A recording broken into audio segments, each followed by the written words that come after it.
From Crimea to Donbas to the Black Sea coast, Russia now controls nearly a fifth of Ukraine. But Putin, he wants more. Ukraine's constitution makes ceding land illegal without a public vote. As pressure builds for a deal, Trump can't wait to broker. The battle is no longer just on the front lines. It's over the map itself.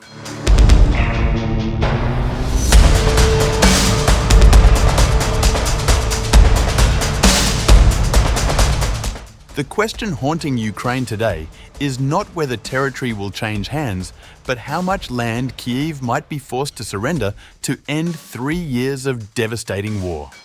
As diplomatic pressure mounts for a negotiated settlement, the mathematics of occupation reveal the staggering scope of what Ukraine stands to lose permanently.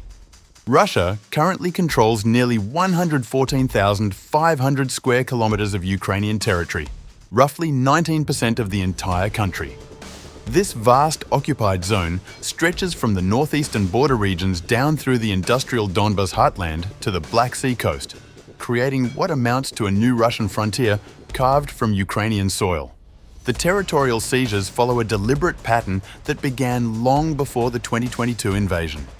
Crimea fell first in 2014, when Russian forces seized the strategic Black Sea peninsula of 27,000 square kilometers, following what Moscow called a referendum, but Ukraine and most international observers dismissed as a sham. The annexation gave Russia permanent control of the Sevastopol naval base and established the template for future territorial grabs. Moscow's appetite extends far beyond Crimea. In the eastern Donbas region, Russian forces now control approximately 46,570 square kilometers, representing 88% of Ukraine's former industrial heartland. The occupation encompasses the entirety of the Luhansk region and 3/4 of the Donetsk region, leaving Ukraine clinging to roughly 6,600 square kilometers in what military analysts call the fortress belt of defensive cities. This fortress belt includes critical urban centers like Kramatorsk and Sloviansk that have held back Russian advances for 11 years, dating back to the initial separatist uprising in 2014. Military experts warn that surrendering these positions would eliminate Ukraine's primary defensive line and open pathways for future Russian offensives.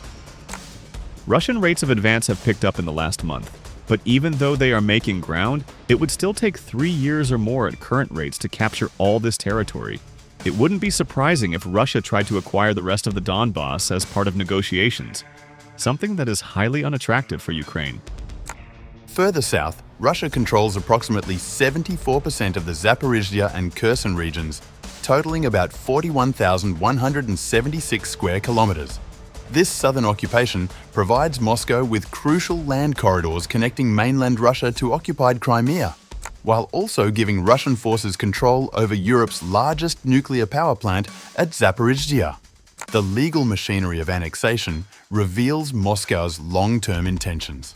Russia has formally declared Crimea, Sevastopol, Luhansk, Donetsk, Zaporizhzhia, and Kherson as subjects of the Russian Federation, complete with new administrative structures and legal frameworks.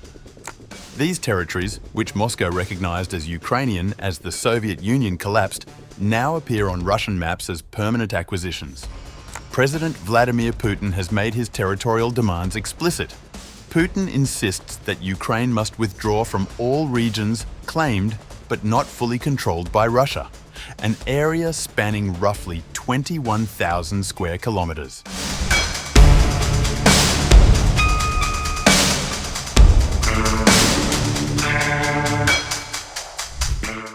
The prospect of territorial concessions confronts an insurmountable legal obstacle embedded in Ukraine's constitution itself.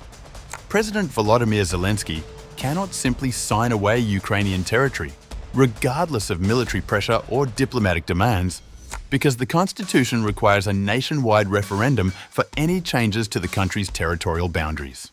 This constitutional requirement transforms the territorial question from a matter of presidential discretion into a test of popular will. Changes in territorial integrity can be made only by the decision of the people, not the president. The cabinet of ministers or the parliament can change it.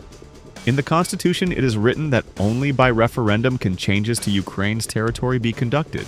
If during negotiations Zelensky agrees to swap territory with Russia, in the same minute, he will be a criminal because he would be abandoning the main law that governs Ukraine. These legal constraints have drawn international attention and criticism. US President Donald Trump expressed frustration with Ukraine's constitutional requirements, questioning why Zelensky has approval to go into a war and kill everybody, but he needs approval to do a land swap.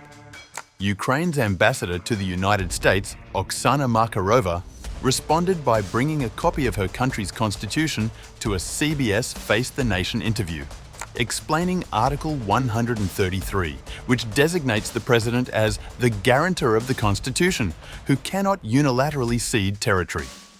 On the front lines, Ukrainian soldiers grapple with the human cost of territorial disputes.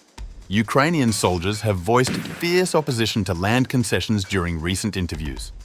Війна продовжиться. The war will continue. I don't agree with that. This is my opinion. I don't agree. To just give away... How many people died? You understand how many people died. Just to give away. Give away to whom? Give away for what? My wife, children, and parents are waiting at home. They have waited a very long time because of this war. Regarding a ceasefire, if they sign it, we agree with that. Because a lot of people's lives were lost. What else can I say? I hope a ceasefire will be reached. Another soldier from the 58th Brigade, call sign Champion, offered a more pragmatic assessment of territorial realities. Вони вже втрачені. They are already lost. These territories are lost. It will take hundreds of years to restore them. Not dozens, but hundreds. The coming generations will have to take care of them. The situation we find ourselves in right now means we need to arm ourselves and build strong fortifications. Because the enemy will not stop. If we disarm, Russia will move on. And if they know that we have a good rear that supports us, a good army and good armed forces, then they won't come here.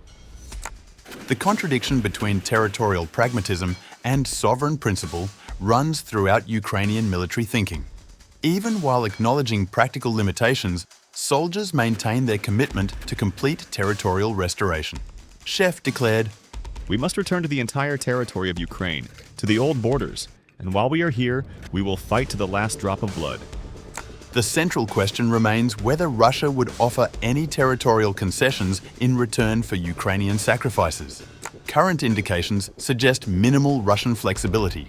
Putin might consider withdrawing from small pockets of territory in Kharkiv and Sumy regions, but military analysts believe Moscow would insist on maintaining land corridors to Crimea, keeping strategic cities like Mariupol and Melitopol under Russian control.